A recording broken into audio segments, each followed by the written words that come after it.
Welcome to the Fast Leader Podcast, where we uncover the leadership life hacks that help you to experience breakout performance faster and rocket to success. And now, here's your host, customer and employee engagement expert and certified emotional intelligence practitioner, Jim Rimbaugh. Need a powerful and entertaining way to ignite your next conference, retreat, or team building session? My keynotes don't include magic, but they do have the power to help your attendees take a leap forward by putting emotional intelligence into their employee engagement, and customer-centric leadership practices. So bring the infotainment creativity of the Fast Leader Show to your next event, and I'll help your attendees get over the hump now. Go to beyondmorale.com/speaking to learn more. Okay, Fast Leader Legion, today I'm so excited because the person that I have on the show today, her story is absolutely awe-inspiring.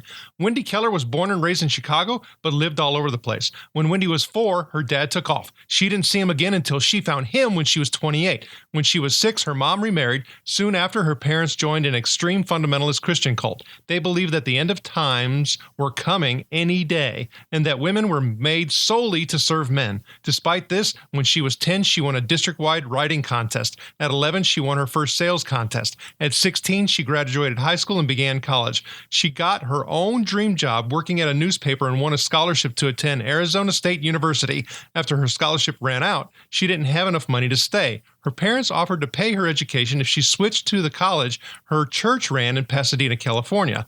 That's where you win if you hope to marry a minister. She had no such hope. She wanted to be a journalist.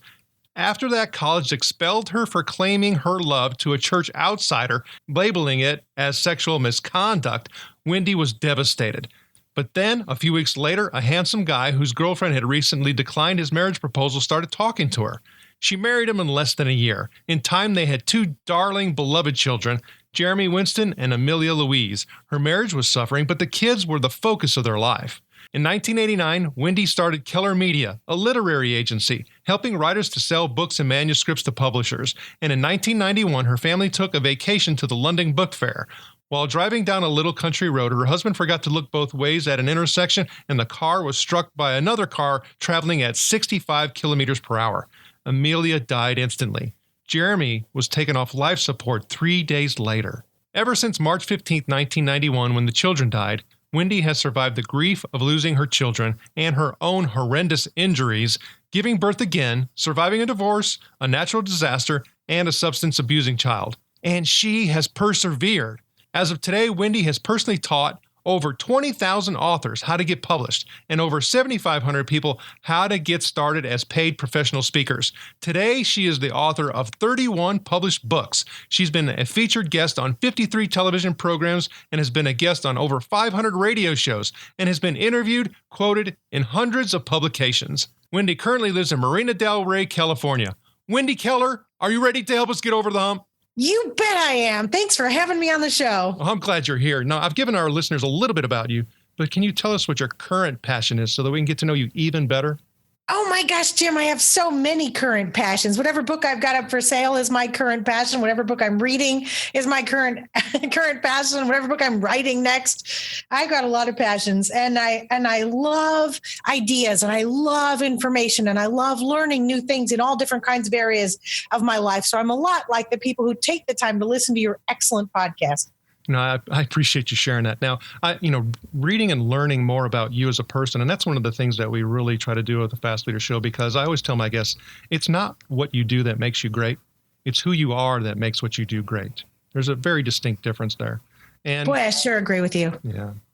And a lot of folks, they talk about one of the biggest phobias of all, being public speaking. And, and when I look at your bio and the things that you've been through, man, I'd rather choose the public speaking route. But you're an inspiration to a lot of folks. And when I start thinking about the barriers that are preventing people to move forward and get themselves out there, build their platform, it makes me wonder when I think about your story, why? So why do people struggle? I think that people interpret things differently. When I speak on overcoming adversity, which is sort of tangential to what I do as an agent, but I just gave a speech this week and I talk about, people think that the deaths of my children is so devastating that it would stop anyone in their tracks. And I know that it does. And it was devastating. It was 20 billion times worse than anyone could ever imagine unless they've been through it. And there's just no way to describe it. But here's the perspective that I've adopted that has been part of my success, I guess, in functioning after that catastrophic loss. And it is this. When I was 6 years old, I had a hamster. His name was Caesar because we were studying Roman history in school. And after a while, I was real busy with school and he wasn't a novelty anymore. And I unfortunately didn't think he needed food and water every day. I was a little kid and Caesar died. And my mom explained why he died. And I was absolutely devastated and so sorry. And I felt so guilty. And I was in such grief over the death of my hamster. And, I'm 7, 8 years old at that time. And then my grandma died when I was 9. And then other people died. And then I started to learn these bad behaviors for handling loss. Like when my hamster died, my mom said, we'll get you a new hamster. Stop crying. Right. So, I started to pick up these bad behaviors. And by the time my children died, there is no way to get new children and, the same ones or any of these things. And that burden was so heavy that I had to get some help to handle it. And so I went to professional people and grief counselors and started studying. And I learned some strategies to help me get through such a devastating loss. But I will say this for anyone listening who's facing any type of loss or challenge, whether it's a divorce or something that the world thinks is minor, like your dog died or your hamster died, all the way to your children died, which I admit is a quite significant loss in life. But the difference is everyone suffers at 100%. Everyone suffers their own losses at this level that they're capable. And here's the difference in that. Number one, it allows you to be compassionate with yourself. And number two, it allows you to be compassionate with the world. And as soon as you recognize that you're not, so special because something bad happened to you and that pretty much bad stuff happens to everybody, it changes your perspective and it allows you to go forward in a powerful way. While it seems easy for a lot of people to probably kind of look through all the things that you just said, while you're in it, it's tough. Yeah. And it doesn't happen quickly. No, no. And when you're needing that inspiration, there's a lot of places that you can go seek it. And sometimes they're incorrect. But on the show, we like quotes to help us find that inspiration and hopefully pull us out and push us to particular directions that we need to go. Is there a quote or two that has influenced you that you can share? There are many quotes that influence me, and I'm kind of a quote junkie, I guess, because I use them to buoy myself. Right now I'm reading The Essential Rumi by Coleman Barks, which is a book I return to many, many times. But I would have to say that one of the quotes that has really been an inspiration personally, there's another one that's professionally inspirational, but personally is the Lao Tzu quote, the journey of 1,000 miles begins with the first step. And, when I look at the daunting things I overcome or try to overcome or the goals that I have, it's easy to go, I wish I had done this 20 years ago, right? But you can't start something 20 years ago. Or I wish I didn't have to go through this. But you're going to have to get started, because if you just sit there and feel sorry for yourself, or you just sit there on the side of the road going, I can't believe I have to do this, you're going to have all kinds of problems and you're not going to make any progress. You just got to get out there and start whacking. Just start whacking the weeds and forging your way. I think of myself with a machete, going through a dense jungle. Like, okay, I hate this. I'm scared. There might be snakes or spiders or who knows what, or tigers or whatever. But you're just going to have to get started. And that first step is the enormous one. And after that, things start to get a little bit easier. It does get easier, and it does take time, and it is a journey. And when we start going through those things, oftentimes we have to get through it and be this long distance away. But they're humps, a lot of humps that we have to get over throughout our lives. I don't know if they're humps as much as Mount Everest. Very true. And about the time you finish one and you're going down the other side, and you're like, I'm going to do great. It's all downhill from here. This is awesome. And then you see the next peak. I mean, I don't think there's, I would say that, people say, it's peaks and valleys. Like, well, no, it's mostly peak after peak after peak in my life. Well, that's so true. And like I say, you're just an amazing. It's true for a lot of people. It's true for a lot of people. I'm not unique in that at all. I mean, a lot of people, you get one, like that game that the kids play at Chuck E. Cheese, whack-a-mole, where you hit the poor little animal on the head and try and get the next one. And they pop up randomly. I mean, that's owning a business. That's being successful in your career. That's personal life. That's raising teenagers. There's all parts to that. That's just human life. Everybody suffers at 100%. That's a really comforting quote if you really meditate and reflect on it. So when you think about one of those mountains that you've had to get over, can you share that with us and the impact it had on you? Well, obviously the deaths of the children, but I have discussed that. I would say that, I think that one that is a universal experience is my divorce. So my divorce was fallout from, we weren't really happy, like you said in the intro. We weren't really happy before the kids. I wasn't happy before the kids died for other reasons. And ironically, my ex-husband and I are friends now. I mean, he'll be at my house for, he comes to my house probably once a month for dinner with our child and whatever, because we eventually had another baby. Our daughter is now graduating college. But I think that one of the challenges and the way that I have been able to overcome the divorce, which is obviously a very common thing, relationship breakup, whatever, subsequent to that, is by taking time to put my emotions in, let's say, box A, and in box B, sort of really sort through it, looking for the ways that I contributed or did not ameliorate or extinguish a behavior that was negative. So I have an excellent friend. His name is Ford Sakes. He's one of the most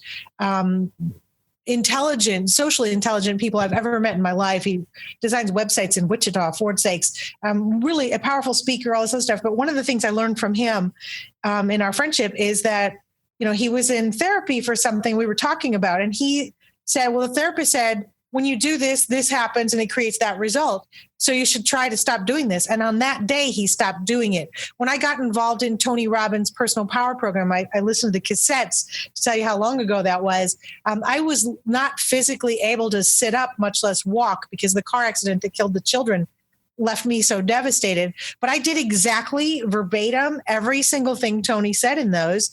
And I took exactly those actions. And I looked at myself to see what limiting beliefs and thoughts I was using and what repetitive behaviors were resulting from those thoughts. And I applied them 100%. I mean, I was on Tony's infomercial as one of his success stories for 4 years because I got the results. Most people go, oh, Wendy, I want to be an author. Oh, Wendy, I want to be a speaker. And I say, okay, well, here's the first thing you need to do. Well, I don't really, can I start somewhere else? Would it be okay if I did something else first? Because I don't really want to do that.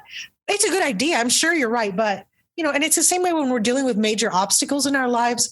We tend to want to take the easy, fun part and blame the spouse, for instance, in a divorce, or blame our children if they're not behaving the way we want them to, or circumstances for not getting the raise. But, when you turn that mirror on yourself, you really give yourself a chance to see some powerful insights.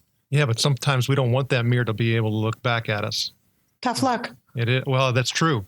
You want to grow or you want to sit there and whine? You want to whine. I was talking to my friend, Mark Victor Hansen. He wrote the Chicken Soup for the Soul series with his buddy, Jack, who's a client of mine. Jack's a client. And I was complaining to Mark about something I was really angry about that in my publishing life that wasn't going well. And Mark had listened patiently through probably half of lunch. And then he finally put his fork down and he looked me right in the eye. And I'll never forget this moment. Changed my life. He said, do you want to keep talking about the problem? Because we can, or you could start to think about the solutions. I was like, oh my God, I'm so embarrassed. But he was right. And I think for what you just said right there, that's often one of those mountains that we have to continually get over. Is just that whole issue around keeping to bring it up and look in the past and reflect and be nostalgic instead of, our eyes are pointing out. They're not pointing in. That's true. Being reflective is a really important skill, I think. When people who waste years in therapy are waiting for the therapist to reflect back to them things as opposed to, and I'm not I'm not thinking therapy's obviously helped me too. It's helped a lot of people, but learning to journal or learning to be reflective or learning to meditate, those factors have certainly helped me enormously in my life. And I think they help anyone. I mean, men in our culture, and particularly the American culture, are socialized not to be reflective. And some people don't have that natural propensity because it wasn't modeled for them in their youth. But what a difference it could make, even if it was just subject specific. I mean, those who are entrepreneurs or those who are trying to overcome something, usually we're our own biggest obstacle. So when you start thinking about, you had mentioned off mic that you're getting ready to publish a brand new book. Can you read the title of that for us, please? Well, my newest book just came out. It's called The Ultimate Guide to Platform Building. It came out a couple weeks ago, and it's doing great. It's based on the consulting I do, helping people build enthusiastic and positive audiences that like them and like their content, whether you want to be a speaker or an author or a consultant or a doctor or an attorney, whatever. So I'm really having fun promoting that book. I love helping people see how easy it is to find their personality and then match the platform building skills to that. Just like you're doing, Jim, with a podcast. I mean, this is great for you. You're good at it. You've got it set up. You've got over 100 podcasts done. I mean, that's fantastic. That's an important platform, but that's available for anybody who's willing to take that first step.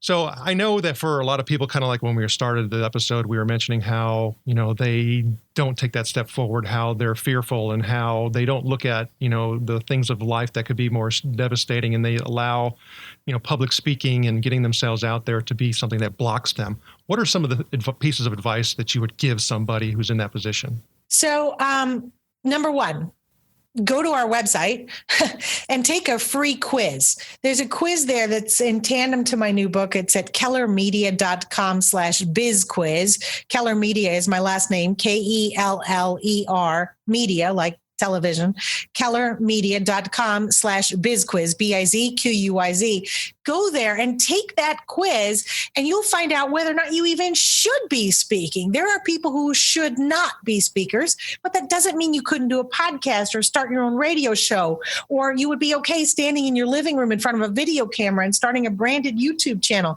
There are billions and billions of ways at this time in history to really build out your success, your platform. You don't have to be a speaker if it's not what you want to do, but there are permutations also. You could, if you're comfortable, you could if you really want to be a speaker for some reason and you don't want to go do keynotes like most of my clients do, or like Les Brown or Jeff Hazlett, or I represent 11 of the past presidents of the National Speakers Association. You don't have to do that. You could do lectures. You could do trainings. You could do workshops. You could be like my chiropractor and do 10 people a month on a Wednesday night in your office. You could teach at a class. You could do adjunct teaching. There's all kinds of ways to do it if you want to do that. But the great thing is there's so many ways to build a platform. So if you're sitting there going, I'm a little nervous about public speaking, not I am terrified this would be the worst thing ever, because you probably will suck. But if you're thinking, gosh, I'm a little bit nervous, there are 3 things you could do right now that would make a difference in your ability to move forward as a public speaker. Number 1 is enroll yourself in a dance class. Performers have similar energy, and speakers are performer energy. Enroll yourself in a dance class, not disco dancing where you're dancing by yourself, but dancing like waltzing and ballroom dancing, or even a dance class like a jazz dance class where you're dancing with a group, even though you may not be touching one another. That's really important. If you don't feel comfortable with that, make the decision to take a comedy class. Every city in America probably has a comedy workshop. Sign up for a comedy workshop, even if it's just a few weeks. This will allow you to get out of yourself and move into a bigger space with your own sense of self. It'll teach you to think on your feet if that's not a natural aptitude for you. And if you don't want to do dance and you don't want to do comedy, the other thing for you to do is sign up to speak. So find a place that's willing to bring you in, have it be at least a couple of months from now, weeks at the most, at the least, let's say a month or more from now would be ideal. And, whether you're going to give a lecture to the Ladies Auxiliary Gardening Club, or you're going to go be a guest lecturer at the local junior college, it doesn't matter. That will force you, if you're like me, especially if you're a deadline driven person, it will force you to have something ready and to do the best job you can and to find out if this is really the right destiny for you. Getting in front of people is how you get good at getting in front of people. Definitely practice and putting yourself out there. Prepare and practice. Yeah. Makes it easier. So when you started talking about, of course, the new book and all the work that you're doing and all the clients that you're representing, you talked about your daughter graduation from college. You got a lot of things going on, and you always have a lot of things going on, as you said. But if you think about all of those things, what's one of your goals? Oh, goal. Personally or professionally? Whichever comes to mind. Well, I would say that my primary professional goal right now is to transition from the work we do. We represent a lot of brand new authors, up and coming authors, I find that I have more value to give the world than just selling another $5,000 or $10,000 book. I have a lot of big clients, but I also have this sense of service and responsibility because I have had the honor of 17 New York Times bestsellers and blah, blah, blah. And so I've tried to sell smaller clients, like, at the $10,000 level, and help them grow themselves into becoming $100,000 clients where I'm actually making enough money to make it worth my time. I have that coterie, but the majority of authors at this time in history are $10,000-ish or less. And so I don't want to sell as many of those. I want to use the platform book to really help people understand how a book is a component of a successful business marketing strategy, not how it's the only thing. I mean, I know your mom's going to be real proud of you, but I don't care unless I'm getting paid, and you shouldn't either.